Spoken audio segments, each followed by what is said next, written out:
So if you can't hear me, please raise your hand and then I will try and shout again. But I am a fraud because I'm not a member of the department, although I'm a member of the university, but I, as it were, married into the department. I married Glyn Isaac. And this actually is from him, it's not from me. So he flew out to Kenya in 1961 after having taken a 2-1 in the second part of the Tripos. And he'd actually given up a fully funded scholarship to take a very risky appointment as a warden in prehistoric sites in Kenya.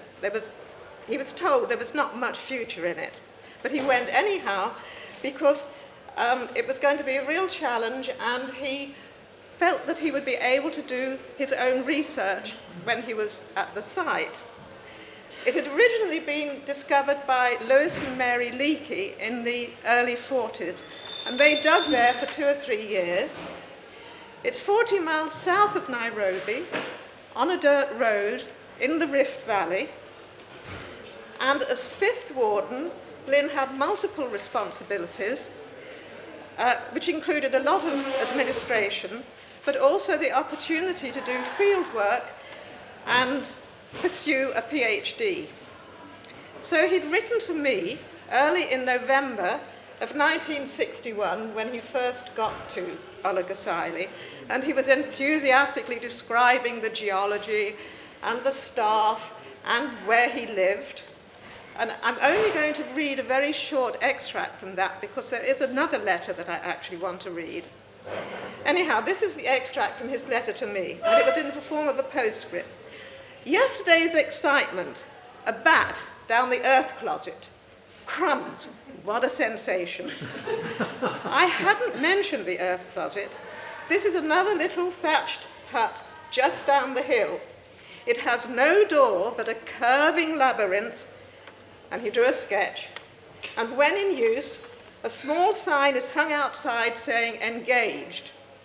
I shall change this to beware the Minotaur. There is a 15-foot shaft, so it is all very hygienic. An enormous scorpion lives at the bottom. I'm glad of the 15 feet of air between us. More animal encounters. This is still Glyn.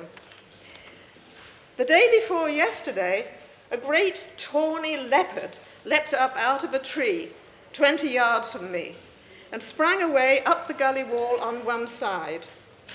Almost effortless, just like a great cat. Yesterday, I found a huge porcupine asleep at the foot of the geological section I wanted to examine. I had not realized they could be so big. This one was nearly 5 foot long and must have weighed about 100 pounds or more. He was very sleepy and tried to pretend I wasn't there. I threw a pebble so as to see him rattle his quills, but he wasn't having any. He lumbered off into a bush 2 feet away and went back to sleep. So 4 months into the job, Glyn received a letter from his twin brother, the historian Rhys Isaac. If any of you know Australia or North American, some North American history, you'll know Rhys's name, but that's by the by. Did anybody here know Rhys? Yes. Judith? Rob? Yes, okay. Anyhow, this letter was sent from the comforts of Balliol College, Oxford, and it chided him after 4 months for not getting enough done. It's his reply to this that I want to read, omitting the original lengthy description of the formation of the lake basin and the stratigraphy. I'm not going to give you the several pages of that. I'm very sorry, I apologize. I'll send it to anybody who would like to read it. Dear Inquisitor General, what do I do? The hell. Herewith, I submit a memorandum on Olugosaile and the activities of its warden. If you don't like it, you know what to do with it. And as a historian, notice the moral. What Isaac does depends in large measure on what has and has not been done by those who have gone before. Imagine that one day in November, when Isaac arrives at Olugosaile to take up residence, the site being unpublished, he knows no more about it than what the little labels and blurbs tell him, paper labels around the site. His predecessors, 3 of them I should say, came from this distinguished department, have left no records of where they made reconnaissances or even where they have dug. One finds many former excavations by the process of falling into them. He finds weeds growing over the exhibition enclosure. The ladder of the observation tower is unsafe. The insects are eating the paper explanations, and 2 of the museum cases have neat labels saying, under revision, together with meaningless junk. So what does Isaac do? As you so rightly divine in your rude inquiry, he becomes a foreman of renovation, has a fairly busy time rousing into activity 4 labourers who have been sitting on their backsides for 3 months or more. He also becomes a surface student of the 5 to 8 miles of Pleistocene Lake which Mother Nature has left here. That was 50 square miles of geology that he had to become acquainted with.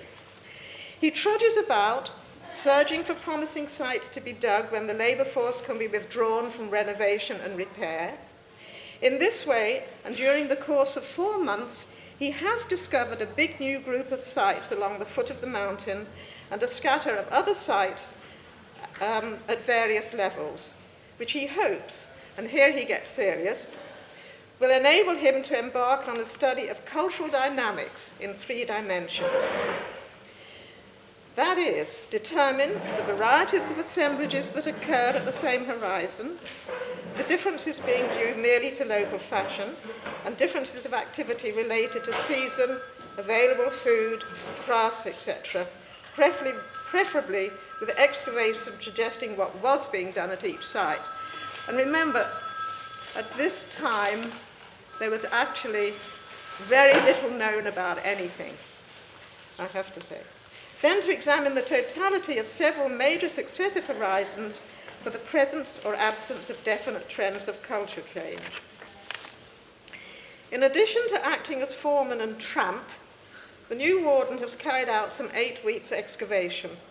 The first 2 sites bring primarily geological sections, partly of interest and partly to get the men digging under my control and not like a group of savages.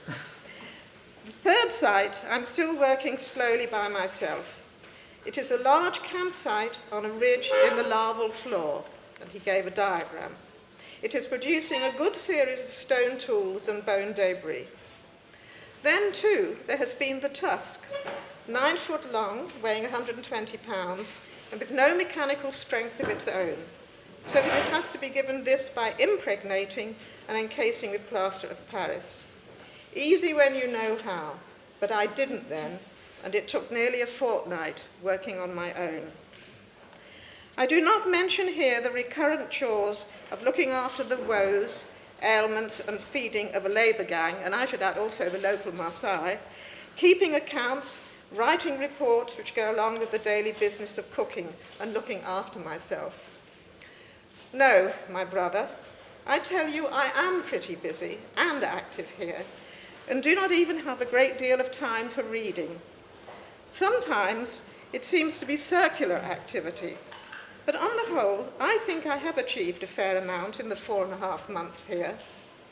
When the rebuilding program is finished at the end of this month, and I get my labour back, I'm ready to start an intensive program of digging, which would make it possible to publish a monograph or book on the Middle Pleistocene ecology and culture of Olorgesailie. That was eventually published in 1977. And then Glyn goes on to say, next time you're tempted to ask, what does Glyn do? Do so more gently. At the time, I was feeling rather despondent, with a sense of great effort, yet little achievement, hence this prolonged response. Remember, I rise at 6 and go to bed at 10:30. The men work 7 hours a day, and I often have to be with them, always when digging. The remaining 9 hours go very quickly in marking finds, writing letters and notes, a little reading, household chores, Swahili lessons, and perhaps a reconnaissance outing. I had intended enclosing a more personal note, but have an opportunity of posting, so now take it. This was unsigned, sent off, and he got on with the work. So thank you for listening.